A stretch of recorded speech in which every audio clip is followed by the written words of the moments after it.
I'm a lecturer in anthropology. I specialize in medical anthropology and ecological anthropology. Basically, the study of people around the world. I'm particularly interested in how sort of people fit in with the rest of their environments and the rest of their ecosystems, and particularly people-plant relationships. Today, however, I'm going to speak about, I guess, the more political aspects of my work and less about the ethnobotanical stuff.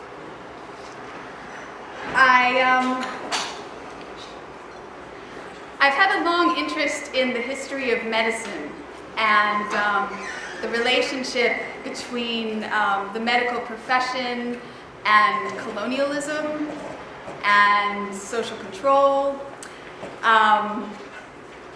And so the history of psychedelic medicine, and I know there have been like a number of talks at the conference, and there were a bunch last time on some of the early history of psychedelics.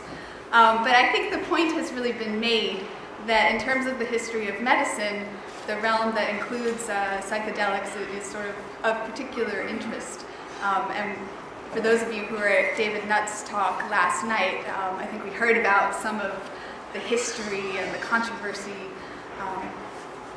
behind all of that. I have, being an anthropologist, I have a slightly different perspective than my colleagues, my sort of medical doctor and neuroscience colleagues, etc.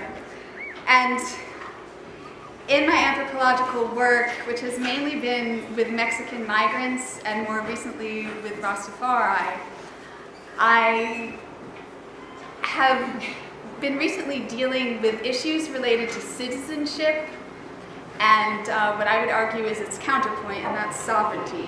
And I kind of wanted to focus on sovereignty today. But I'll just say a tiny bit about citizenship, just to kind of start it off along the way. Basically, what's meant by the biological aspects of citizenship, and in particular biomedical citizenship, are sort of the rights and responsibilities that we have as citizens, but sort of in the biological, or in what I'm interested in, particularly the biomedical realm. So, for example, people have rights to medical treatment. I think most of us would agree that that's a basic right to medical treatment. But there are also, along with it, a lot of responsibilities in the contemporary world. And we're sort of even in a situation where oftentimes citizenship itself is linked to following certain biomedical directives. Following your doctor's advice, taking certain medications, having certain vaccinations. And I come from the United States, so I have a particularly American perspective, even though I've been living as an immigrant in the UK for the past 8 years.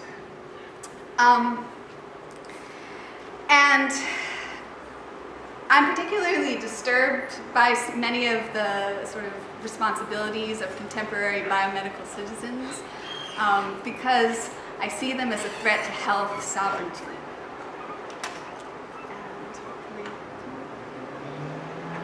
How do I go to the next slide? Sorry. Is there an arrow? Oh, here? No. I think anywhere. No, just press anywhere and use the arrows. Oh, touch and screen. Anyway, sorry. So what I want, okay, thank you. So what I want to talk about today is talk a little bit about health sovereignty and what that is and what that means, and then particularly how it relates to psychedelics and sort of the age of biomedical citizenship, and then come to some conclusions. And my own phone is ringing during my own talk. So I forgot to switch it off, so we're just going to ignore that.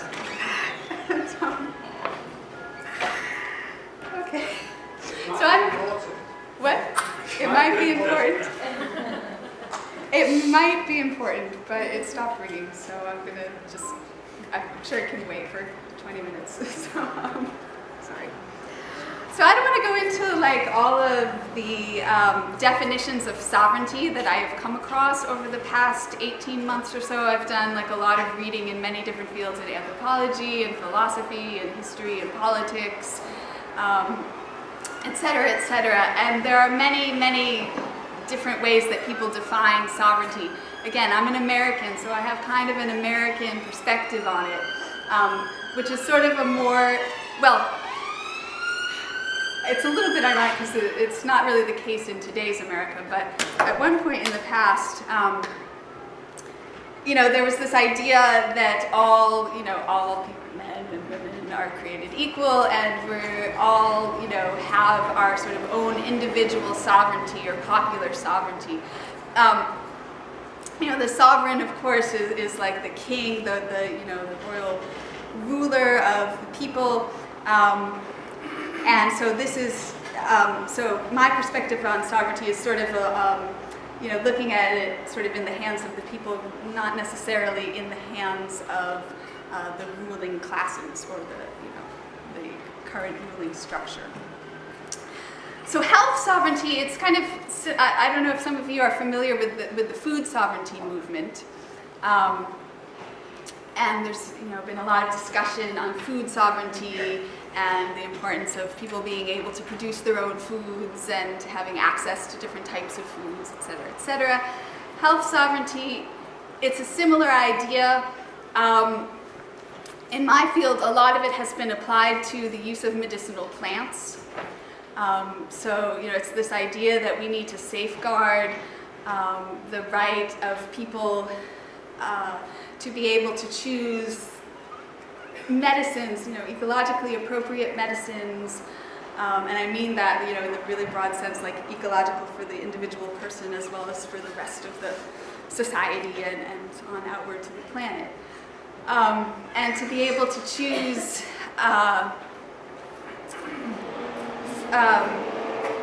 from among, many different types of healing strategies, being able to choose to self-medicate if that is what one senses is appropriate for certain conditions, being able to choose from a variety of healers, maybe a medical doctor, but maybe also someone that's more like a shaman or someone who's maybe does body work or other types of therapy. And I think health sovereignty is kind of dependent on sort of balance, like striking a balance between expert advice, the advice of medical professionals, whatever form they may be, and sort of one's own everyday lived experience.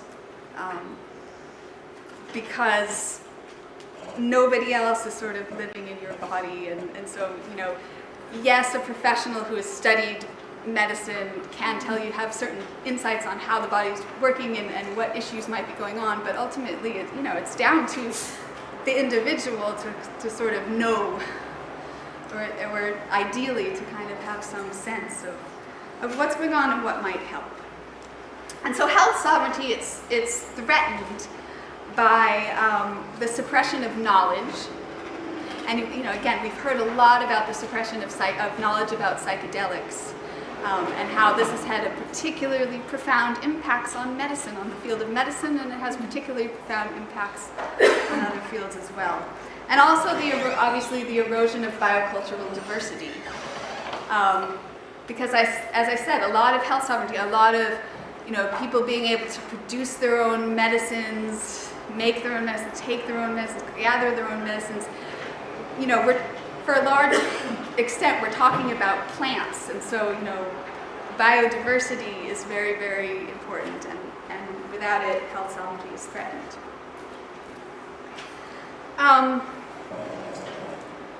So, the contemporary world is a world that's kind of marked by, it's sort of like known as the era of medicalisation.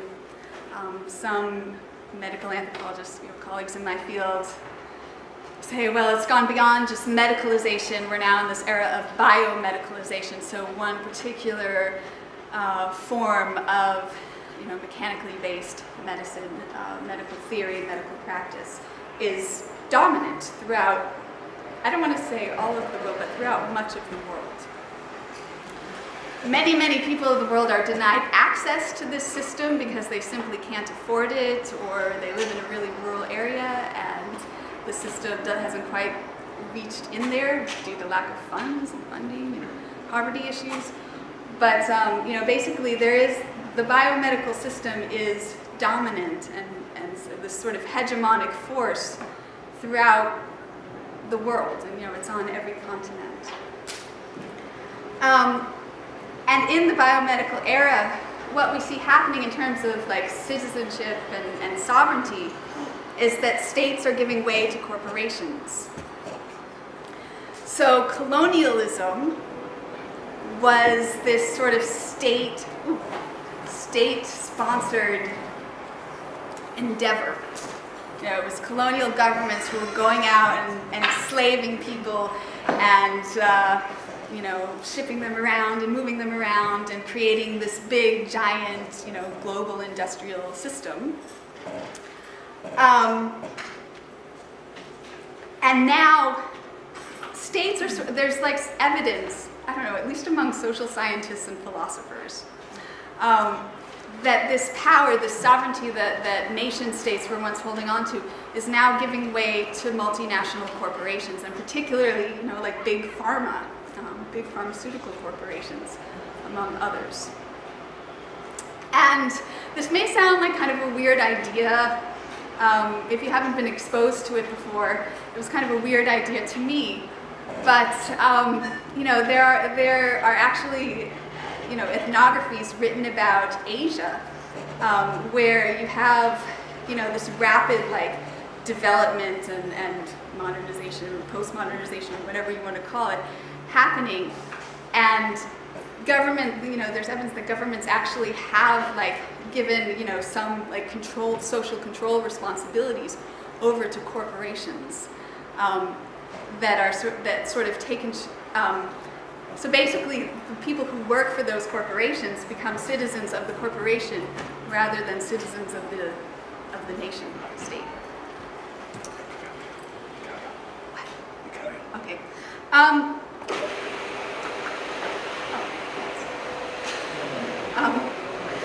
So.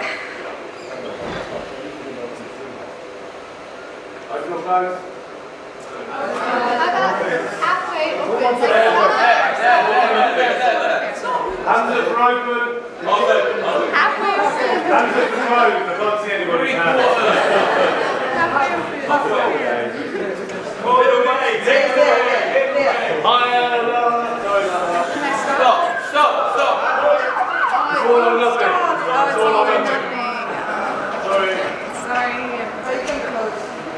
It's all or nothing.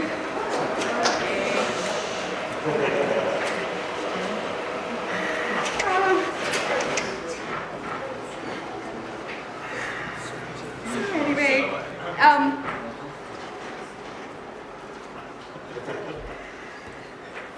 so there's evidence that sovereign power is being given over to corporations, and it's not just restricted to conspiracy theorists. There are some, granted, there may be among the more radical anthropologists, but it's among social scientists and philosophers, it's not just a conspiracy theory. There is evidence that these corporations are becoming, the sort of new governing force of our globalized society, although there are, of course, counter forces working against that, including the psychedelics movement. And so basically these scientific, or these pharmaceutical corporations, someone has termed it scientific sovereignty. They're exercising scientific sovereignty, because they're scientists and they're experts. Then, for that reason, they are somehow endowed with rights to determine, how common people treat themselves and how they, what types of medicines they use. To me, just as sort of a very brief aside, this is particularly scary because basically biomedicine boils down to pharmaceutical use and radical surgeries. Neither treatment option is very appealing to me, although that's my own individual choice. But particularly the pharmaceutical aspects are really disturbing. And so, when we talk about being a good pharmaceutical citizen in this age, it brings up these questions like, can people who are considered to have mental health issues, however we define those, are they able to meet their obligations as citizens if they don't take their medication? And what if they don't want to take their medication? Do we have the obligation to force them to? It brings up all these complicated issues. So psychedelics and where they fit in this age of biomedical citizenship, we basically have to ask the same questions that we ask about other medicines because, despite all of the legal restrictions and controversies and suppression, at the end of the day, these are medicines. They may have other uses as well, but, they're a form of medicine. So we need to ask, as a medical anthropologist, I want to ask the same questions about psychedelic medicines as I do about any other kind of medicine for any other kind of condition. And so the questions that, we have to ask, okay, is it a human right to be able to take these medicines? I think probably most of us here in this conference would argue that it is. That's kind of why we're here. We're kind of trying to exercise our human rights to take psychedelics. But then you also have to look at the other side of the question, the responsibility side. And does it become a social responsibility? And could we ever, envision an age where the socially responsible citizen is actually expected to, I don't know if experiment's the right word, but to engage with psychedelics and psychedelic consciousness through whatever means, or maybe not through whatever means, maybe just through the pharmaceutical means. These are kind of the things that concern me and the things that I worry about, as well as the question of who decides. I'm almost done, actually. So as well as this question of, who gets to decide. Now,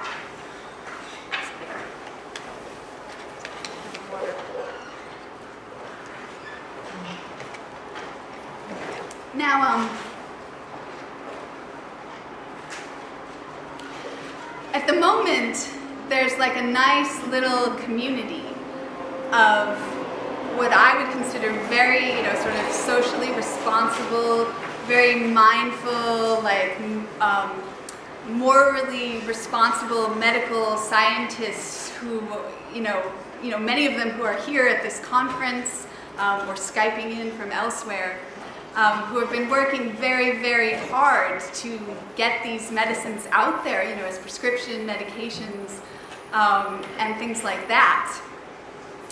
And if I could rest assured that this was going to stay within the hands of trusted colleagues, colleagues that I know are in this for, let's say, the public good, rather than in it for the money, in it to develop new pharmaceuticals to feed the medical industrial complex, then I would be happy and I wouldn't really be here giving this talk. But from my studies of the history of the biomedical profession, both in the United States and in the UK and in Europe and in other places, and wherever there are sort of colonial tentacles reached, there's just this pattern that happens over and over again of sovereignty sort of health sovereignty being taken away from the people and given to the professional, whether they be the government or the doctors. And throughout the history of medicine, it's often been the doctors and the colonial officials have often been one and the same. And, you know, in my medical anthropology class, I give a whole lecture on, you know, the role of the medical profession in the colonial enterprise, which I'm not going to go into today. But it's kind of, you know, it's a dirty history, and my fear is that psychedelics, you know, medicines as amazing as they may be, and indeed, you know, there may be some miracle cures, whatever that means, you know, out there. But I fear them getting into the hand, you know,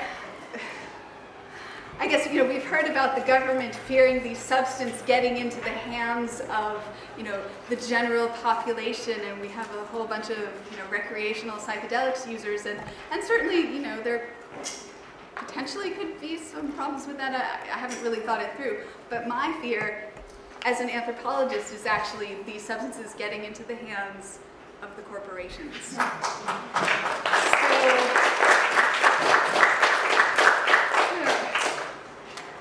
So, but what that leads to, you know, again, is this question, like, how do we do this?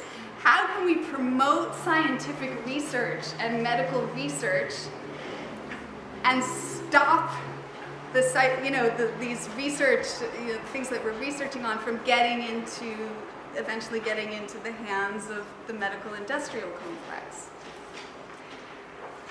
I mean, I think this is possible to do, but it's going to come up with a whole, like, sort of rearrangement of how, like, you know, medical care is given and received and practiced and organized and paid for, and you know, how medicines are produced and all of that. You know, because as we all know, psychedelics can be used to heal and they can be used to unify. And I think most people who use them ultimately, even if they're not, like, fully aware of it at the time, ultimately this is sort of what they're seeking. But they can and they have also be used as a tool for biopolitical control. And this is especially the case if they're developed within the context of the global pharmaceutical industry.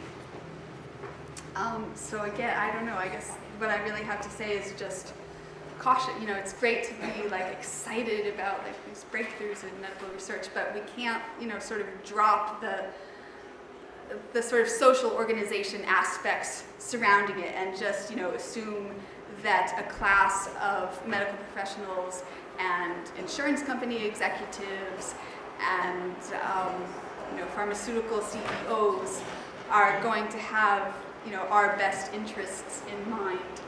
I'm not completely convinced. So I would say that sovereignty over psychedelics overall is going to be safer in the hands of local healers, local community leaders, however they may be defined.